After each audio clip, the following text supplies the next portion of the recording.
மாமா, ஒரு விஷயத்த நீங்க மறந்துட்டீங்களா? இதுக்கு முன்னாடி அர்ச்சனாவுக்கு செல்வத்துக்கும் சாந்தி முகூர்த்தம் நடக்கலன்னு நான் வந்து சொன்னதும் நீங்க அவசரப்பட்டு நந்தினி கிட்ட சபதம் போட போனீங்க. அப்ப நான் தானே அவசரப்படாதீங்கன்னு தடுத்தேன். ஞாபகம் இருக்கா?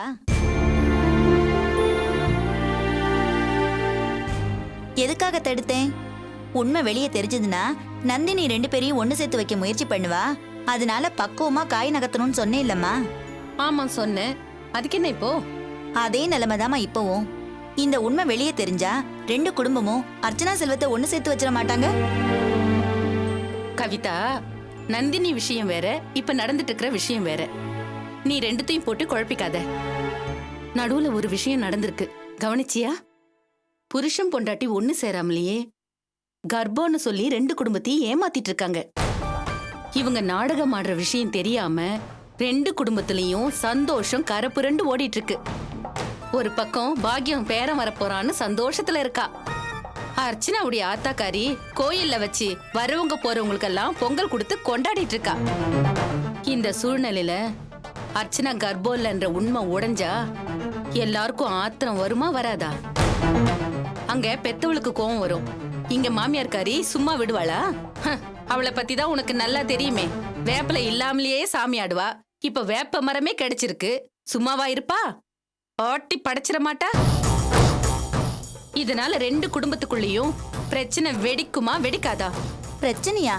வெட்டு குத்தே நடந்தாலும் நடக்கும். பாகியத்தை பத்தி எனக்கு நல்லாவே தெரியும். அதான் சந்தோஷமா சிரிச்சிட்டு இருக்கிற 2 குடும்பமும் இனி சிரிக்கவே கூடாது. ஆனந்த கண்ணீர் விட்ட அந்த கண்ல இருந்து ரத்தம் வரணும். அத பார்த்து நான் சிரிக்கணும். அது சரிம்மா, உண்மைய அர்ச்சனா வாயாலே எல்லார் முன்னாடி சொல்ல வைக்கணும்னு சொல்றீங்க.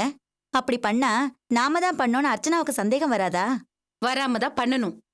பாம்பும் சாவக்கூடாது, தடியும் உடையக்கூடாது. அது எப்படிமா முடியும்? முடியும். நம்மளால முடியாதது எதுவுமே இல்ல. நான் சொல்றபடி நீ செய்.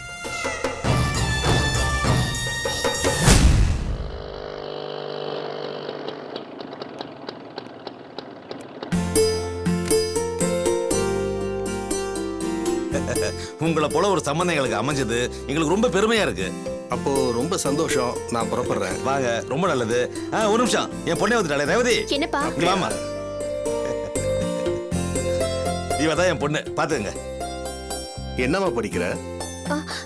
BSc microbiology. என்ன பொண்ணை பிடிச்சிருக்கா? என்ன அப்படி கேட்டீங்க? வீட்டுக்கு வந்து பொண்ணோட போட்டோ காட்டின உடனேயே வீட்டுல இருக்கிற எல்லாருக்கும் பிடிச்சு போச்சு. இப்போ நான் பொண்ணை பார்க்க வந்தது கூட ஒரு ஃபார்மாலிட்டிக்கு தான். இப்படி ஒரு பொண்ணு எங்க வீட்டுக்கு மருமகளா வர்றதுக்கு நாங்க ரொம்ப கொடுத்து வச்சிருக்கணும்.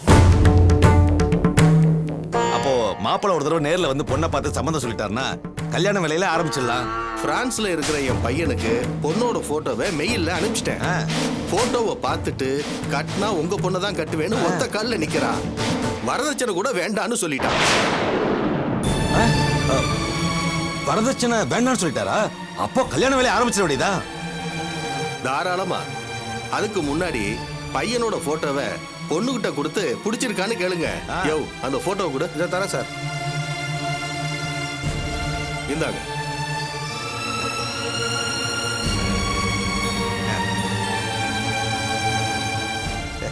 இத பாருங்க சார், என் பொண்ணு என் பேச்ச மீற மாட்டா. நான் யாரை காட்டி கழுத்தை நீட்ட சொல்றேனோ அவங்களுக்கு கண்ணை மூடிட்டு கழுத்தை நீட்டுவா. நான் என் பொண்ணு அப்படி வளர்த்து வச்சிருக்கேன். அப்போ ரொம்ப நல்லதா போச்சு. அடுத்த மாசம் 20ஆம் தேதி என் பையன் இந்தியாவுக்கு வர்றான். 22ஆம் தேதி நல்ல முகூர்த்த நாளா இருக்கு. அன்னைக்கே நிச்சயார்த்தத்தை வச்சுக்கலாம். நீங்க சொன்னா சரி. பொண்ணு படிப்பு முடிய இன்னும் 4 மாசம் இருக்கு. அது முடிஞ்சோன்னு கல்யாணத்தை வச்சுக்குவோம். ரொம்ப சந்தோஷம். நான் வரேம்மா. சரிங்க. இத பாருமா, போட்டோவுக்கு பின்னாடி பையனோட போன் நம்பரும் மெயில் ஐடி இருக்கு. யோ வாயா. நீங்க போயிட்டே இருங்க, இதோ வந்துடுறேன். சரி சரி, சீக்கிரம் வாயா. அப்புறம் எல்லாம் நல்லபடியா சந்தோஷமா முடிஞ்சது. நான் புறப்படுறேன். புரியுது புரியுது புரியுது. கமிஷன் தானே, நிச்சயதார்த்தம் முடியட்டும், அப்புறம் பாப்போம். போ. பைசா பேராது. என்னது? நான் வரேன். வந்து சேர்ந்தா பாரு, சரியான கமிஷன். அப்பா, என்ன எதுக்காக திடீர்னு இப்படி ஒரு கல்யாண ஏற்பாடு? நான் எனக்கு உங்ககிட்ட கல்யாணம் வேணும்னு கேட்டேனா? என்ன சவுண்ட் ரொம்ப ஜாஸ்தியா இருக்கு. எழுத்து வேற பேசுற என்ன? ஆ? ஆமா, தெரியாம தான் கேக்குறேன். அந்த மாப்பிள்ளைக்கு என்ன குறைச்சல்? படிப்பு இல்லையா, அறிவு இல்லையா, அந்தஸ்து இல்லையா, கை நிறைய சம்பாதிக்கலையா? அதுவும் வெளிநாட்டுல இருக்காரு. இப்படி ஒரு சம்பந்தம் கிடைக்கிறதுக்கு நம்ம கொடுத்து வச்சுக்கலாமா? வரதட்சணை வேணாங்கிறாரு. வரதட்சணை அது ஒண்ணு சிக்கிடுச்சு உங்களுக்கு. ஏங்க, நமக்கு இருக்கிறது ஒரே பொண்ணு, அவளுக்கு கொடுக்காம வேற யாருக்கு எங்க கொடுக்க போறோம்? இருக்கிறது அவளுக்கு கொடுத்தா குறைஞ்சா போயிடுவீங்க. அரஞ்சன தெரியுமா? அறிவு கட்டவளே, நாம பெத்த பொண்ணுங்கிறதுக்காக இருக்கிறது மொத்தத்தையும் தூக்கி அவகிட்ட கொடுத்துட்டு நம்ம என்ன தெருவில் நிக்கிறதா? நம்ம கையில 4 காசு இருந்தாதான் 4 பயலுக்கு நம்மள மதிப்பானுங்க. அதை முதல்ல புரிஞ்சுக்க. அம்மா, உங்க பிரச்சனையை அப்புறமா வச்சுக்கோங்க. இப்ப எனக்கு கல்யாணம் வேண்டாம், அவ்வளவுதான். ஏய், அவகிட்ட சொல்லி வை. வர 22ஆம் தேதி நிச்சயதார்த்தம். நான் முடிவு பண்ணிட்டேன். அவ மனசுல ஏதாவது கற்பனையை வளர்த்துக்கிட்டு இருக்க போறா. என்னங்க பேசுறீங்க? அவ நம்ம பொண்ணுங்க, நம்ம பேச்ச மீற மாட்டா. அந்த நம்பிக்கையில தான் நேகா கிட்ட கூட ரேவதி மாதிரி பொறுப்பா நடந்துக்கன்னு சொன்னேன். இப்ப கூட மாப்பிள்ளை வீட்டுக்காரங்கிட்ட என் பொண்ணு என் பேச்ச மீற மாட்டான்னு சொல்லி வச்சிருக்கேன். இவனடா கல்யாணமே வேணாங்கிறா. என்ன காரணம்னு கேளு அவகிட்ட. அப்பா, நான் மேற்கொண்டு படிக்கணும், நல்ல வேலைக்கு போகணும், கை நிறைய சம்பாதிக்கணும், நிறைய கனவுகளோட இருக்கேன்ப்பா. படி, கல்யாணத்தை பண்ணிட்டு படி. அதுவும் பிரான்ஸுக்கே போய் படி. என்னால ஒரு பிரான்ஸுக்கெல்லாம் அனுப்பி படிக்க வைக்க முடியுமா? கல்யாணம் முடிஞ்சு போச்சுன்னு வச்சுக்க, மாப்பிள்ளை செலவுலயே நீ பிரான்ஸுக்கே போய் படிக்கலாம். நானும் உங்க அம்மாவும் இந்த சாக்கில வந்து பிரான்ஸ் எல்லாம் சுத்தி பார்த்துட்டு வந்துருவோம். என்னடி நான் சொல்றது? ஆமாங்க. இத பார், சும்மா சினிமாவெல்லாம் பார்த்துட்டு மனசுல ஹீரோயின் நினைச்சிட்டு டயலாக் எல்லாம் விட்டுட்டு இருக்காத. உனக்கு எப்பப்ப என்னென்ன பண்ணணும்னு எனக்கு தெரியும். வர 22ஆம் தேதி நிச்சயதார்த்தம். ரெடியா இரு.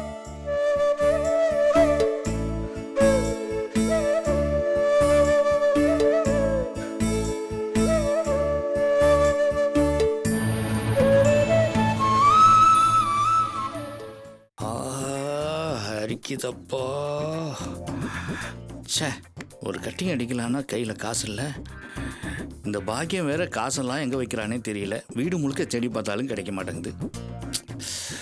பையன் கொடுக்குற காசெல்லாம் எங்கே வைக்கிறானே தெரியல. ஒரு வேளை சுவிஸ் பேங்கில் அக்கௌண்ட் ஓப்பன் பண்ணிட்டாலோ? இதை மீறி போய் ஏண்டி பாக்கியம் காசை கூட்டின்னு அதட்டி கேட்டால் தொடப்பத்தை தூக்கிறான். அதுக்காக வேண்டி இவளுக்கு மரியாதை கொடுக்க வேண்டியதாக இருக்குது. கட்டிங் அடிக்கணுமே, என்ன பண்ணுறதுன்னு தெரியலையே. பொம்மை வாங்கலையோ பொம்மை? பொம்மை வாங்கலையோ பொம்மை? நீயும் பொம்மை நானும் பொம்மை, நினைச்சு பார்த்தா எல்லாம் பொம்மை. டொயின் டொயின் டொயின் டொயின். பொம்மை வாங்கலையோ பொம்மை?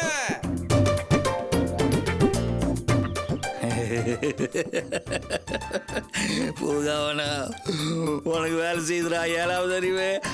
ஆய் பொம்மை, ஆய் பொம்மை. என்ன சார், பொம்மை வேணுமா? ஆமா பொம்மை. எல்லாம் நல்ல பொம்மை தானே? என்ன சார் அப்படி கேட்டீங்க? எல்லாமே சைனா மேடு சார். சைனா மேடு? சார் சார் சார் கலைக்காம பாருங்க சார். யோ, கலைச்சா தானே மீன் பிடிக்க முடிச்சா நல்ல பொம்மையை எடுக்க முடியும்? அதுக்கு இல்ல சார், அழுக்காயிருச்சுன்னா வியாபாரம் பண்ண முடியாத. ஒரு பொம்மை என்ன விலை? எது எடுத்தாலும் 40 ரூபா சார். 40 ரூபாயா? சரி, 140 ரூபா கொடுத்தா கொடுத்துருவியா? என்ன சார் சொல்றீங்க? இந்த பார், அங்கேதான் இந்த பூங்காவன நிக்கிறான். 100 ரூபா எனக்கு, 40 ரூபா உனக்கு. இன்னான்ற எப்படியோ சார், எனக்கு வியாபாரம் ஆனா போதும் சார். ஆகும்ல, அதுக்கு தான் நாங்க கூப்பிடுறோம். இந்த பார், உள்ள போறோம். உள்ள போய் நான் சொல்ற மாதிரி நீ சொல்ற. ஓகேவா? தூக்கு பொம்மைய. சார் சார் நான் கூட வரேன் சார். பொம்மை பொம்மை, ஐ பொம்மை பொம்மை. பாக்கியம் பொம்மை. அர்ச்சனா, எல்லாரும் என்ன பண்ணிட்டு இருக்கீங்க? வாங்க வாங்க. பொம்மை பொம்மை. என்ன அது? எது கூப்பிட்ட? வாங்க வாங்க. இது பாத்தியா, பொம்மைக்கார பொம்மை கூடயோட வந்திருக்காரு. இப்ப என்ன அதுக்கு? பொம்மை வாங்கி போட்டா புள்ளைக்கு ஆகும்ல. யாருக்கு? நம்ம ராணிக்கா? ஐயோ, உனக்கு மண்டையில ஏதாவது இருக்கா? காலேஜ் போற பொண்ணுக்கு இந்த பொம்மை எதுக்கு? உனக்கு தான் மண்டையில ஒண்ணு இல்ல. காலேஜ் போற பொண்ணுக்கு யாராவது பொம்மை வாங்கி கொடுப்பாங்களா? எல்லாம் நமக்கு பிறகு போற பேர பிள்ளைக்கு தான். இன்னும் 9 மாசம் கழிச்சு பிறக்க போற பேர பிள்ளைக்கு இப்பவே பொம்மை வாங்கி வைக்கணுமா? அதுக்கு இல்ல பாக்கியம், கர்ப்பிணி பொண்ணுங்க யார அதிகமா பாத்துக்கிட்டே இருக்கிறாங்களோ அவங்கள மாதிரியே குழந்தை பிறக்கும்னு சொல்லுவாங்க.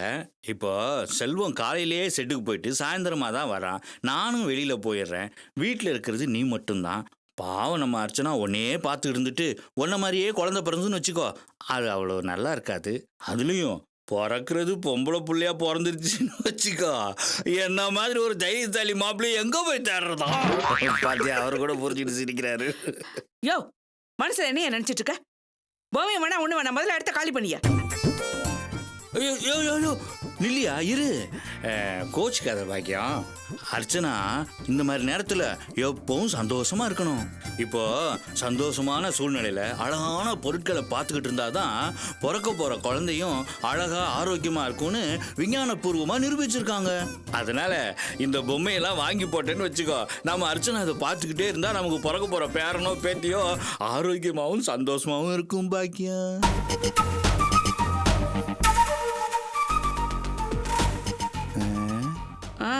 என்னமோ சொல்ற, அர்ச்சனாவுக்கும் குழந்தைக்கும் நல்லதுங்கிற. அர்ச்சனா வாமா, வந்து உனக்கு பிடிச்ச பொம்மை எடுத்துக்கோவா. அதெல்லாம் ஒண்ணும் வேண்டாம் மாமா. என்னம்மா அர்ச்சனா, உங்க மாமா இப்பதானே சொன்னாரு உனக்கும் குழந்தைக்கும் ரொம்ப நல்லதுன்னு. வா, உனக்கு பிடிச்ச பொம்மையை எடுத்துக்க. வாமா வா, வந்து எடுத்துக்கோ வா. வா.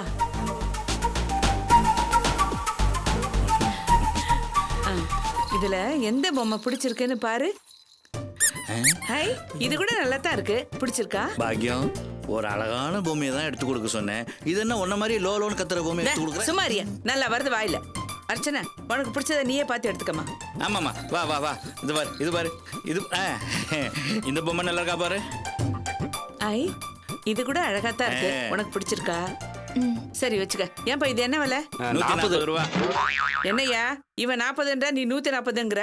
அது ஒண்ணும் இல்ல பாக்கியம், அவன் வெளியில என்கிட்ட 140 தான் சொன்னான். இங்க உள்ள வந்து உன்னை பார்த்தோன்னு பயந்து போய் 40ன்னு சொதப்புறான். யோ என்னையா, என்ன மாட்டி விடுற? இல்லங்க, 140 தான் சொல்ல வந்தேன். நீங்க 2 பேரும் போட்ட சத்தத்துல நான் சொல்ல வந்தது அமுங்கி போச்சு. அமுங்கி போச்சா 100 ரூபா. யோ, இந்த பொம்மை போய் 140ங்கிற? அவ்வளவு கொடுக்க முடியாது, விலை ஜாஸ்தி. பாக்கியம், நீ சொல்றதெல்லாம் கரெக்ட். ஆனா இதெல்லாம் ஃபாரின் ஐட்டம், சைனா மேடு. இதுவே வந்து ஷோரூம்ல வச்சிருந்தாங்கன்னு வச்சுக்கோ, டாக்ஸ், சர்வீஸ் டாக்ஸ்னு ஏகப்பட்ட விலை சொல்லுவாங்க. இவன் உழைப்பாளி, காலங்காத்தால இதெல்லாம் எடுத்துக்கிட்டு தெரு தெருவா அலைஞ்சு வித்துக்கிட்டு இருக்கான். அவனை மதிக்கணும். நம்ம உழைப்பாளியும் உழைப்பையும் மதிக்கணுமா வேணாமா? உழைப்பையும் உழைப்பாளி பத்தி நீ பேசுறியா? என்னடி ஃபேமிலி சீக்ரெட்லாம் 3வது மனுஷன் முன்னாடி பேசிட்டு இருக்க? பேசாம காசை கொடு. இந்த மாதிரி முதல்ல பிறக்க போற பேர குழந்தைக்கு பொம்மை வாங்கிட்டு இருக்கோம், நீ பாட்டுக்கு பேரம் பேசிக்கிட்டு இருக்கிற. அர்ச்சனா, உனக்கு பொம்மை பிடிச்சிருக்காமா? போ போய் 140 ரூபாய் எடுத்துட்டு போ. ஓஹோ, உன் பேங்க் இங்கதான் இருக்கா? Okay okay okay. என்னக்கா, பிறக்க போற பேர குழந்தைக்கு இப்பவே பொம்மை வாங்குறீங்களா? ஆமா கவிதா. ஆமா, பொம்மையில என்ன விலை? 140 ரூபா சொல்றான். 140 ரூபாயா? பஜாருக்கு போனா 25 ரூபாய்க்கு கிடைக்குமே. அந்த 25 ரூபா பொம்மைலாம் லோக்கல் மேடு, வெரி சீப். இதெல்லாம் மேட் இன் பை சைனா. 300-400 ஆகும் ஷோரூம்ல. இதை நாங்க ரொம்ப சீப்பா வாங்கியிருக்கோம். யோ என்னது, போதும் எடுத்துட்டு கிளம்பு கிளம்பு கிளம்பு. நானும் தூக்குறேன் போ. அர்ச்சனா, நான் அவனை வழி நீ அனுப்பிட்டு ரொம்ப கொடுத்து வச்சவ. பிறக்க போற பேர குழந்தைக்கு இப்பவே பொம்மை வாங்கி தராங்க. சீக்கிரமா கொழு கொழுன்னு பேரனோ பேத்தியோ பெத்துக்குடு, அப்பதான் அவங்க சந்தோஷப்படுவாங்க. யோ என்னையா, நீ பாட்டுக்கு 140 ரூபா வாங்கிட்டு எஸ்கேப் ஆகலான்னு பாக்குறியா? என் ஷேர் 100 ரூபா எங்க? எஸ்கேப் பார்க்கல சார், வெளியில வந்து கொடுக்கலான்னு பார்த்தேன்.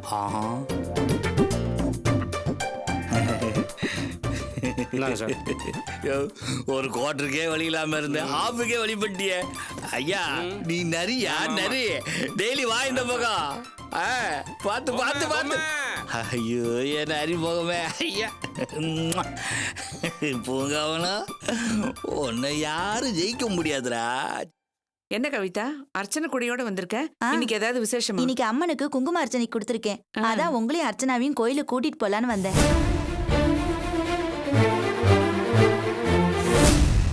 நல்ல விஷயம்தான்.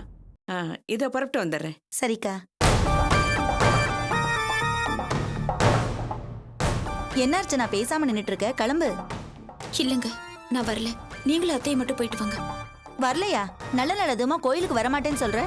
அது மட்டும் இல்லாம குங்கும அபிஷேகங்கிறது கர்ப்பிணி பெண்ணுக்கு நல்லது. சொன்னா கேளு அர்ச்சனா, வா. என்ன என்ன கவிதா, பாருங்க அர்ச்சனாவ, இன்னைக்கு கோயில்ல குங்கும அபிஷேகத்துக்கு கொடுத்துருக்கேன். வான்னா வரமாட்டேங்கிறா.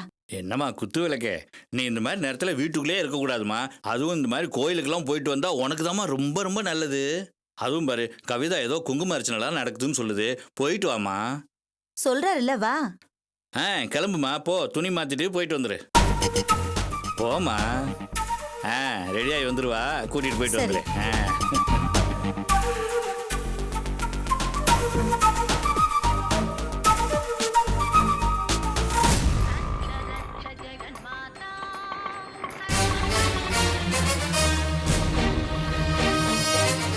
இந்தாப்பா.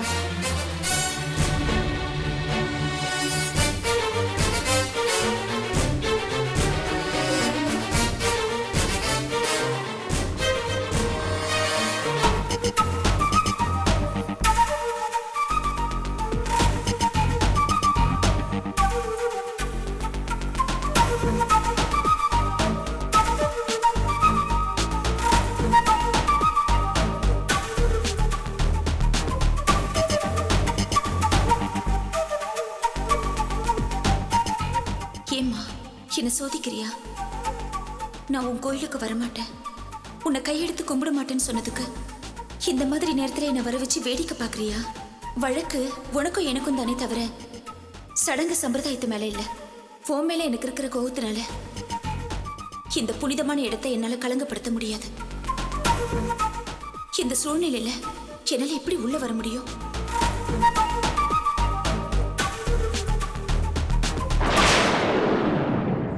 என்னம்மா அங்கேயே நின்றுட்டு இருக்க? வா.